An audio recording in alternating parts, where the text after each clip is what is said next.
Today's episode is sponsored by BetterHelp. One of the best things about BetterHelp is that treatment is discreet and convenient. I know that especially in a small town, it might be difficult to find treatment, or it may be intimidating because small town gossip spreads like wildfire. You shouldn't feel judged for seeking help with your mental health. But if that's what's been holding you back, fear not, BetterHelp is here to save the day.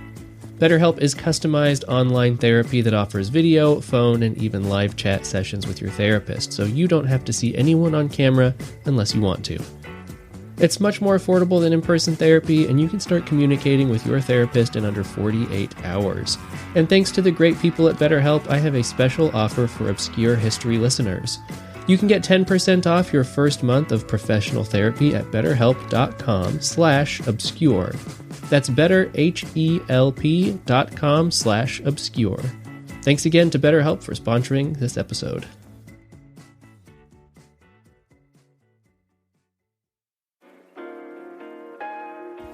Spring is in the air. Birds are singing, the sun is shining, and unfortunately, weeds are growing. For millions of Americans and maybe even billions of people worldwide, spring means gardening. Though it is a hobby for most, it can feel like a full-time job. You've got to prepare the soil, eliminate the weeds, tediously care for the seeds, make sure that your little plants are not underwatered or overwatered, or that they have too much or too little shade, and most of all, you need to keep the pests away. Birds, moles, and tiny insects. It really is a lot to consider. But what if, in addition to all of those responsibilities, you also had to care for a very strange person? My name is Josh, and this is Obscure History.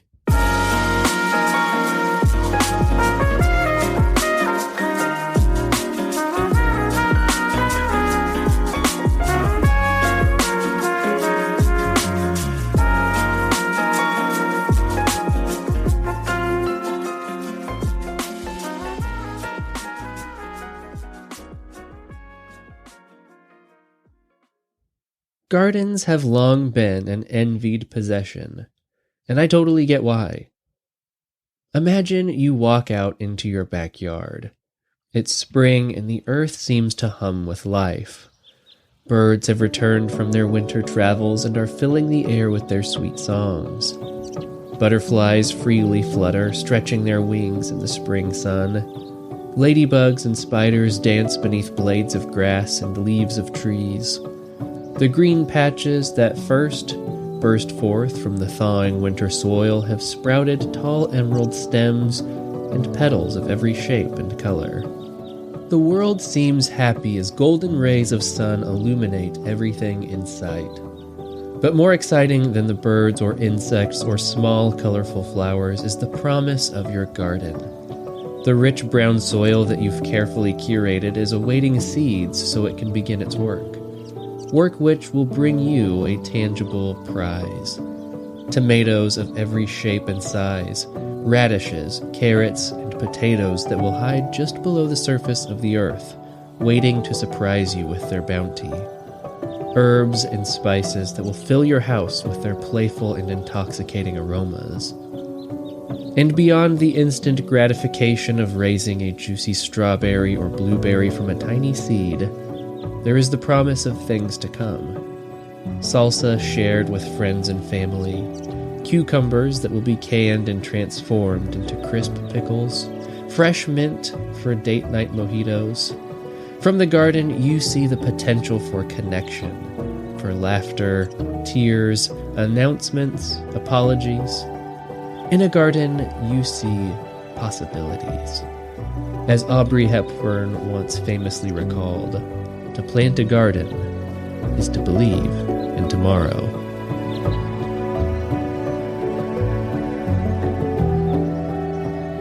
That obviously sounds idyllic, like something out of a fairy tale.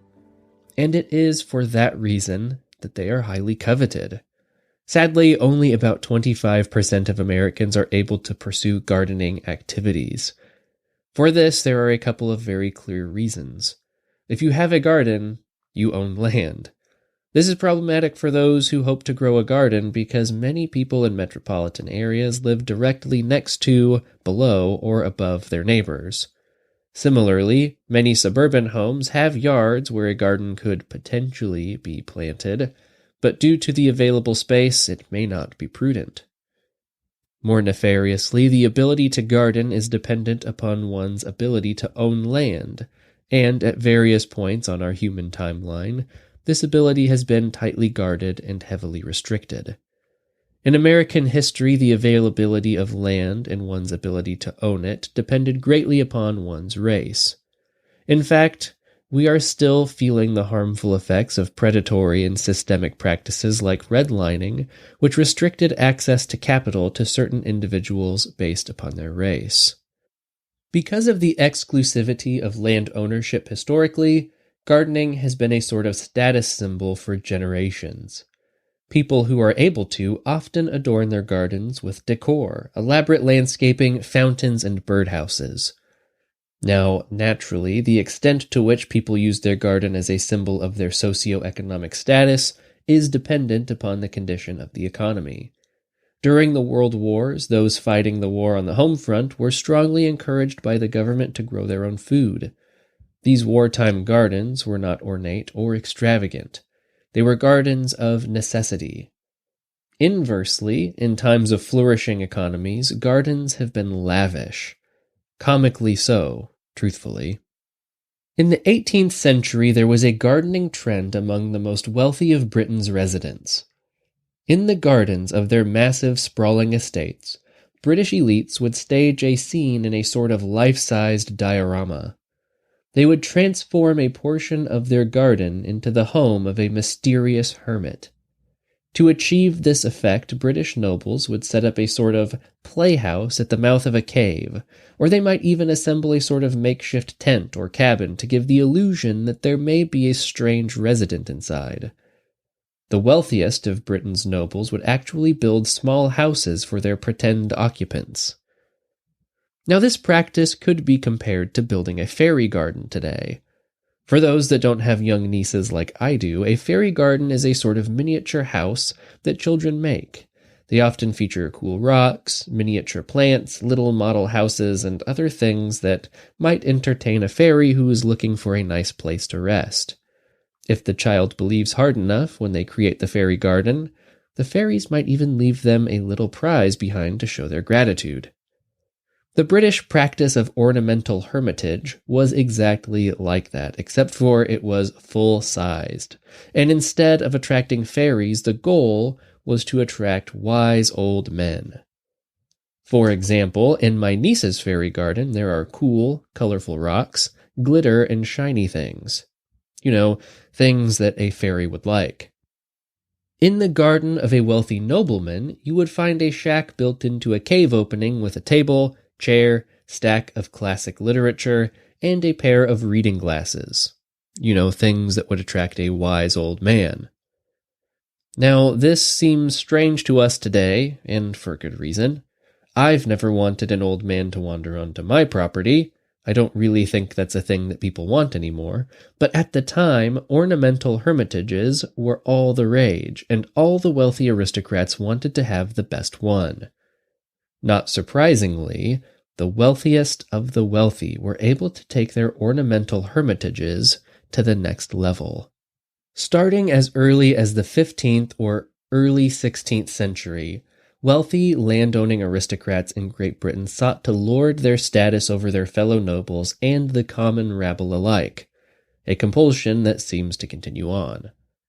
At first, it was having a luxurious and spacious garden. Then it was building a second estate into the garden specifically for the purpose of playing pretend, an attempt to lure in a mythological wise man. But then, the richest of the rich, the most privileged and influential, actually began stocking their gardens with real old men, as if they were goldfish in a pond. The lords of the estate would procure an old man from the throngs of commoners, promising them free room and board as well as a small stipend, on the condition that they stay in the garden. Upon agreement, those old men would indenture themselves to the lords of the estate, contractually obligated to remain in the garden's hermitage, acting like a real-life hermit. On Monday morning, old Brutus was just the village's unemployed fisherman, but by Tuesday evening he was draped in a mysterious cloak, being paid to sit around and look at books in a makeshift hovel all day and night. The ornamental hermitages were slowly filled with real-life, living and breathing ornamental hermits. Sometimes these hired hermits were simply silent actors, like a giant moving diorama. Other times they were available to give guests tours or personal advice, like a legendary sage. Some were mysterious, performing mock rituals and acting like a druid from days gone by. Most of these ornamental hermits have been lost to the sands of time. Their names and identities have all been but forgotten. One very interesting man, however, went from advising visitors in the garden of an aristocrat to advising kings and queens.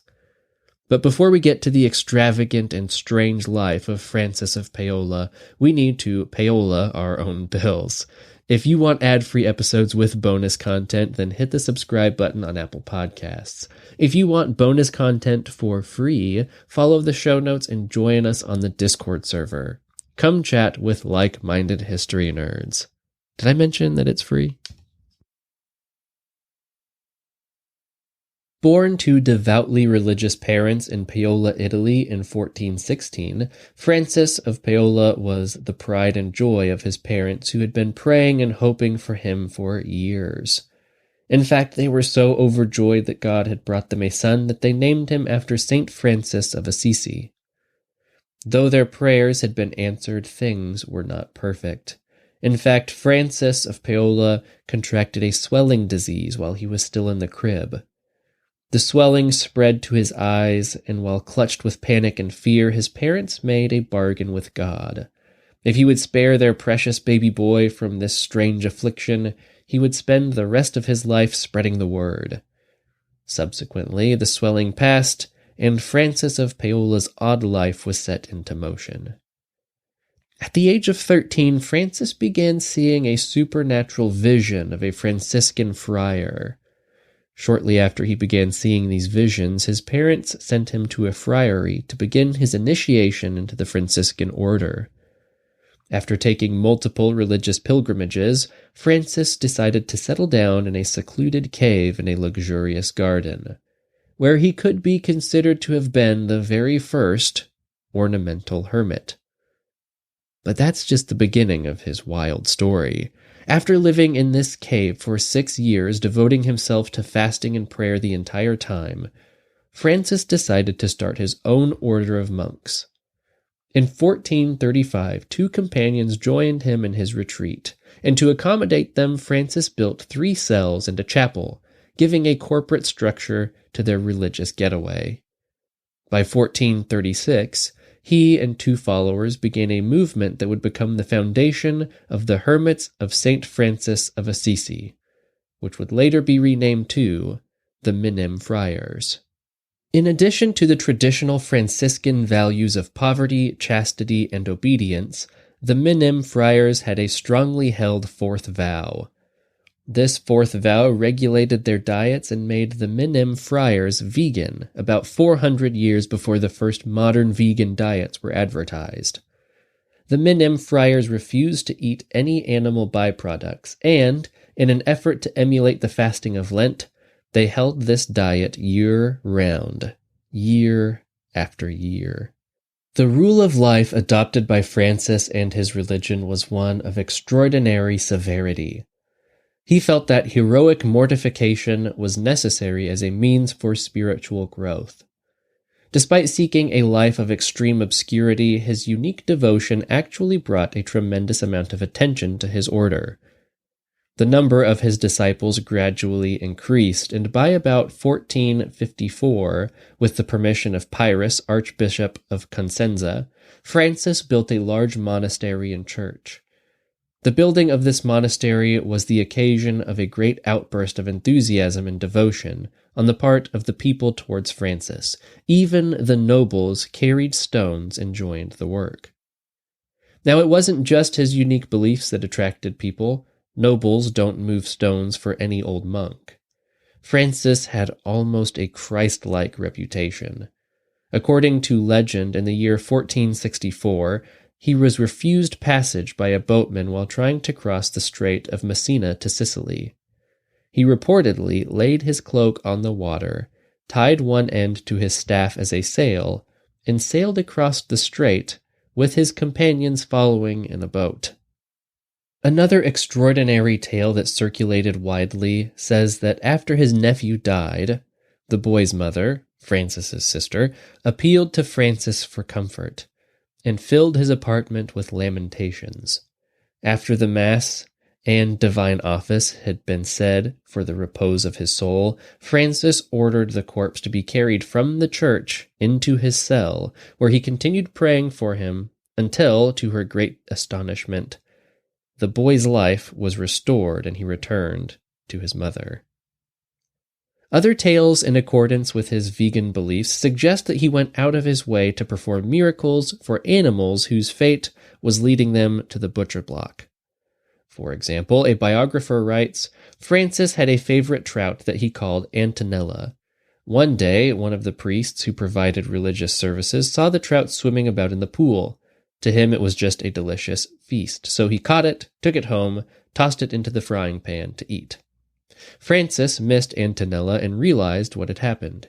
He asked one of his followers to go to the priest and get it back. The priest, annoyed by this great concern for just a fish, threw the cooked trout upon the ground, shattering it into several pieces. The hermit sent by Francis gathered up the broken pieces in his hands and brought them back to Francis. Francis placed the pieces back in the pool, looked to heaven and prayed, Antonella, in the name of charity, return to life. The trout immediately became whole and swam joyously around the pool as if nothing had happened. Shockingly, this very peculiar man eventually found himself giving counsel directly to King Louis XI. As King Louis XI sensed his end was near, he called upon Francis in hopes that he would perform one of his famous miracles and extend the king's life. He was unable to perform such a miracle, but in the process became such a close ally to the king that King Louis XI actually built a chapel specifically for the friars of Menim.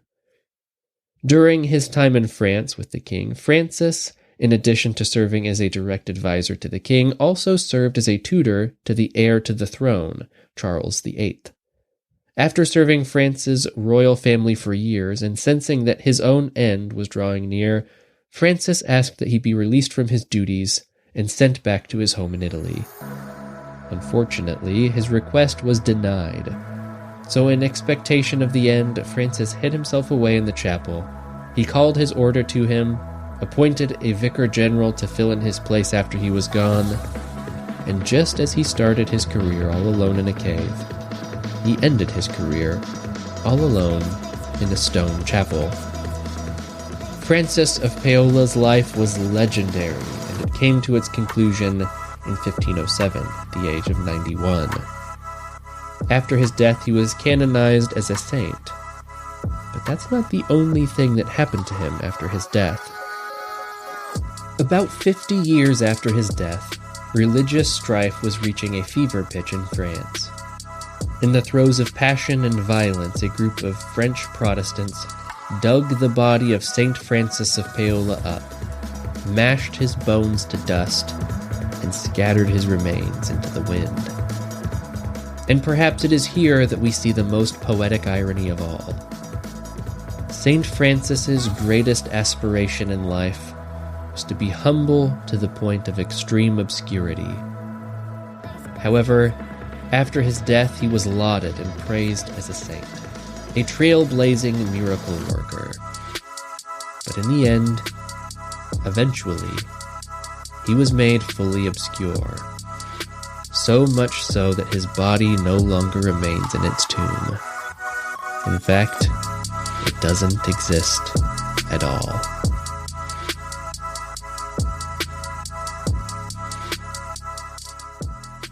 Thank you so much for listening. I appreciate all of you so much. As always, this show is brought to you by Earbuds Podcast Collective and Indie Drop-In Network. Their links will always be in my show notes, unless, of course, I forget, but I usually don't forget. Also, in the show notes, you will find a link to the Discord.